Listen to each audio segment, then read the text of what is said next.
Hi everyone, I am Daniel Sequa, and for my poetry presentation, I will be talking about one of Anne Spencer's poems. I have a script with all my information and the poem, of course, behind the camera, so my eyes will be moving like this throughout the video. Well, who was she?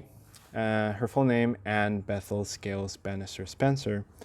She was a Harlem Renaissance poet and activist born on a Virginia farm in 1882.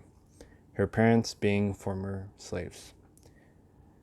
She enrolled school until she was 11 years old at the Virginia Theological Seminary and College, where she graduated as valedictorian, and she lived her entire life in Virginia. As profession, she was a librarian for 20 years in Dunbar High School. And although she lived in Virginia for a really long time, she made friends with many fellow Harlem Renaissance writers. These names are familiar to us as a class because we've read about them throughout this course. These are James Weldon Johnson, Langston Hughes, and W.E.B. Du Bois. She worked with Johnson and others to establish the Lynchburg chapter of the NAACP, and Spencer died of cancer at the age of 93 in 1975 and is buried in Forest Hill Cemetery in Lynchburg.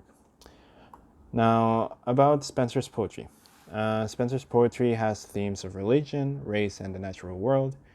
30 of her poems were published during her lifetime in such anthologies as the Book of American Negro Poetry and Caroling Dusk.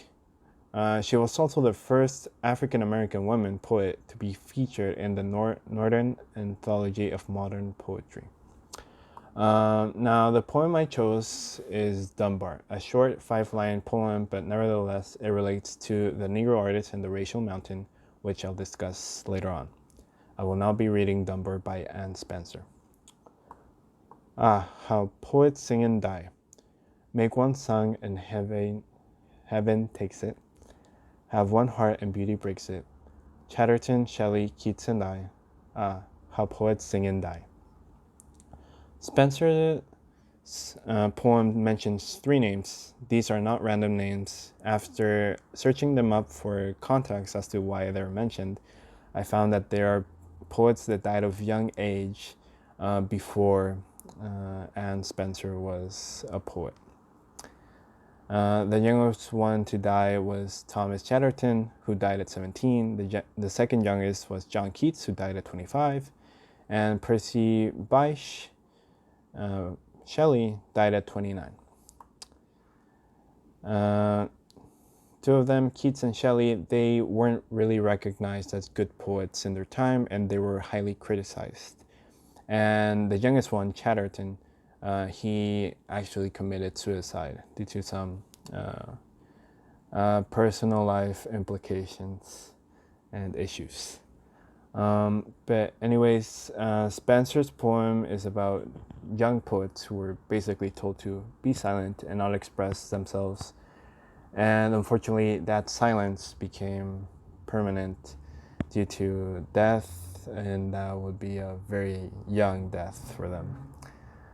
We can relate this directly to Hughes, the Negro artist and the racial mountain, since it also talks about how oppression and criticism were used against black artists to silence them when they wanted to express their identity and history through their art, and showing a black person in a painting, for example, or mentioning about the shared historical trauma that their families had lived, but they couldn't because white people and black people would be like, no, you have to show us as good people, you have to maintain the stereotype, many difficult things.